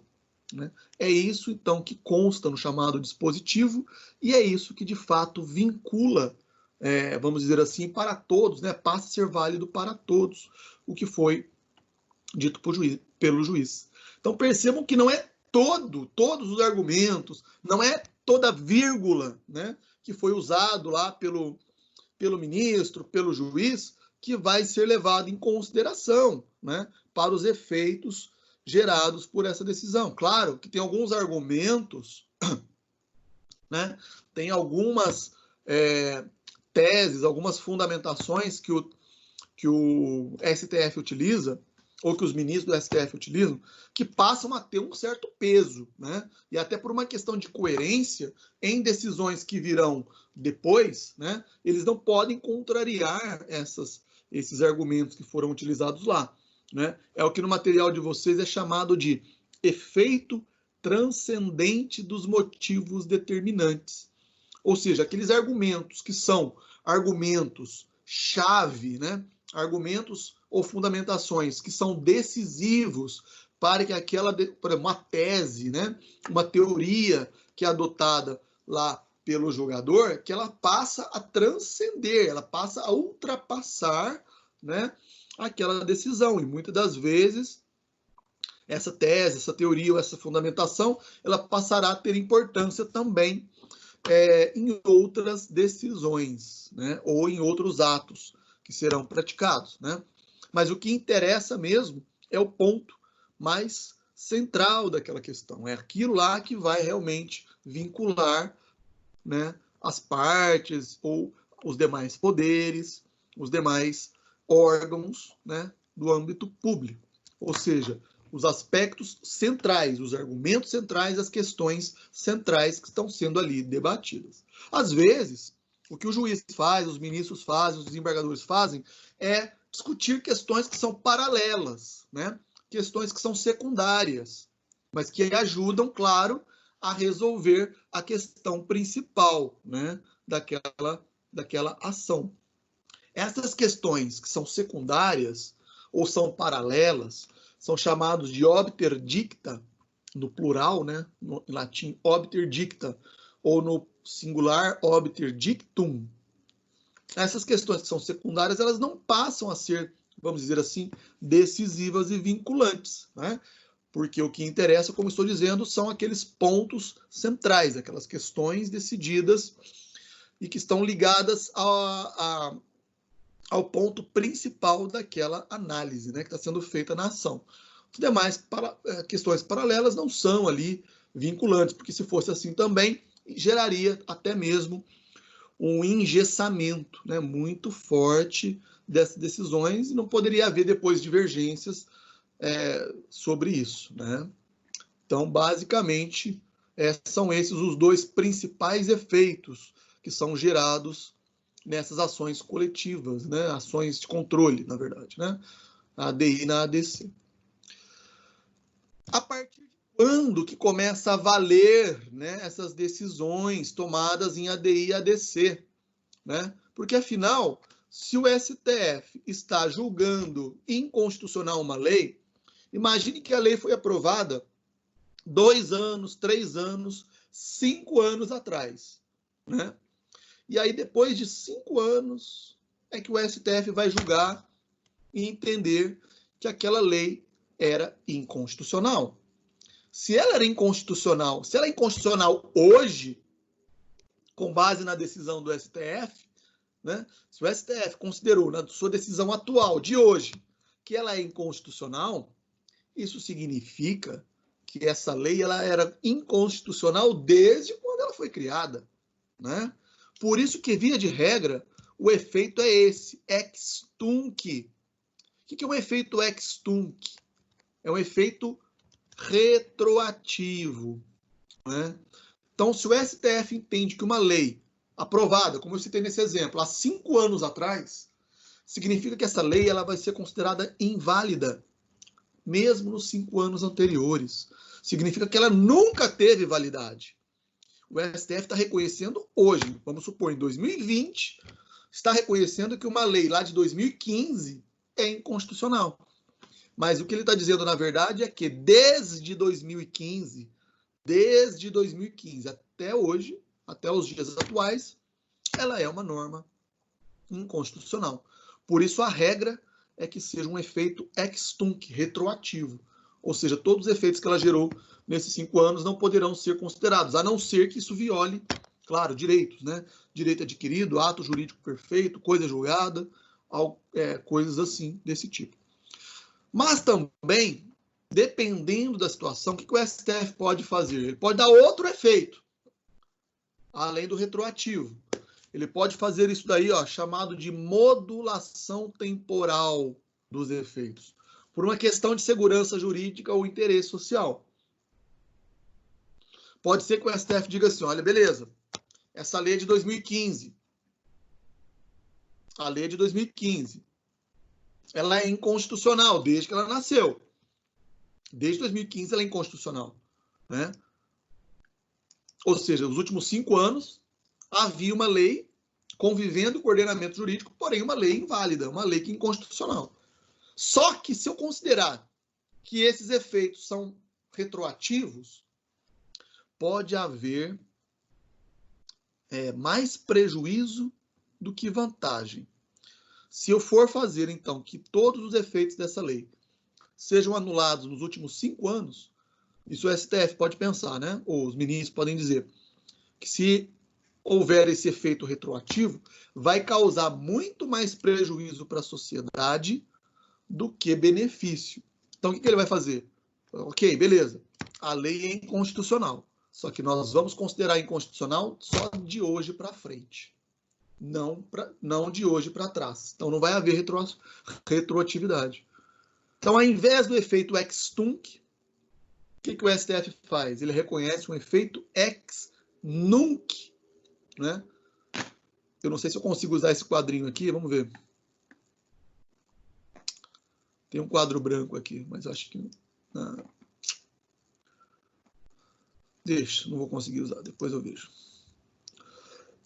Mas o que o STF pode fazer, então, é isso. Faz a chamada modulação temporal dos efeitos, e aí ele pode impor, né, um efeito ex nunc ou pro futuro também. Esse efeito pro futuro significa que os ministros podem considerar que nem vai haver retroatividade, nem vai passar a valer a partir de agora da decisão. Pode ser que ele fixe lá na frente um prazo, né? Um prazo futuro, por isso pró-futuro, a partir de quando, então, os efeitos daquela decisão passarão a valer, né? Isso, claro, vai depender, como vocês estão vendo aí, de 2/3, né, de voto dos ministros. Então, são 11 ministros. Eu tenho que fazer aí, né, calcular quantos ministros, né? Nós temos 11 ministros, então 2/3 de ministros seriam 5, né? Pelo menos voto de 5 ministros, é isso? Dariam 2/3, mais ou menos, não, mais, né? Seriam quase 8, sei lá. Faça os cálculos aí, 2/3 de 11, né? Divide 11 por 3 aí, caramba, e dá os 2, né? Os 2/3. E aí, a partir daí, então, nós teríamos que, pelo menos, ter o voto desses ministros, né, desse mínimo de 2/3 dos votos dos ministros, para que esses efeitos fossem modulados, né? Modulados para que então passe a ter esse efeito ou ex nunc ou pro futuro, né? Para que não necessariamente seja um efeito retroativo. Basicamente, então, teríamos 3 efeitos com relação ao tempo. A regra que seja um efeito ex tunc, retroativo.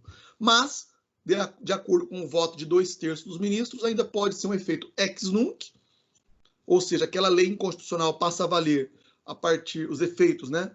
Passa a valer a partir da decisão do STF, ou um efeito pró-futuro.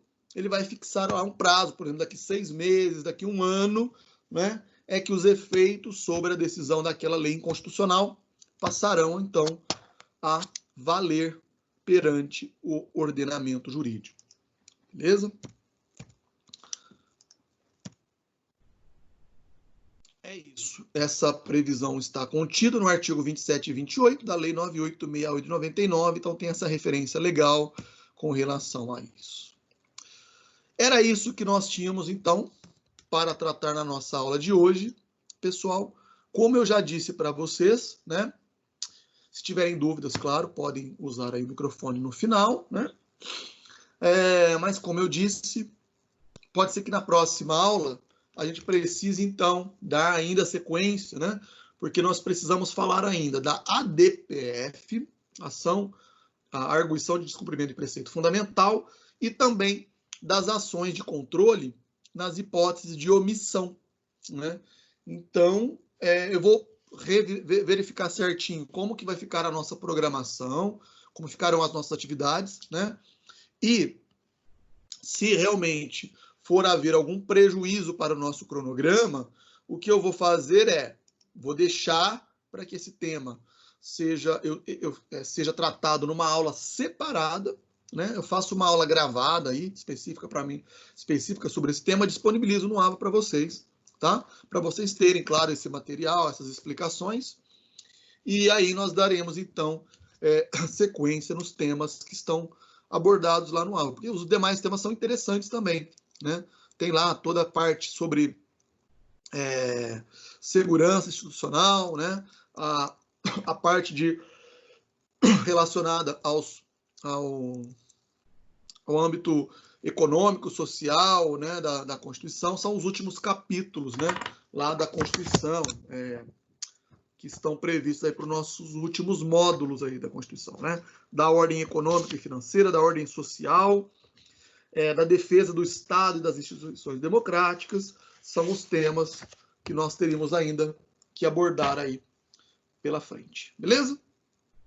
Então é isso, pessoal. Muito obrigado por hoje, mais uma vez aí, começando a nossa semana com as nossas aulas de Constitucional. Se alguém quiser, fique à vontade para fazer uma pergunta.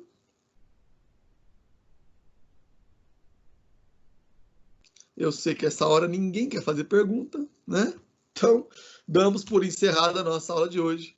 Muito obrigado, boa semana e até a próxima aula, gente. Obrigado. Até. Finalizando a gravação.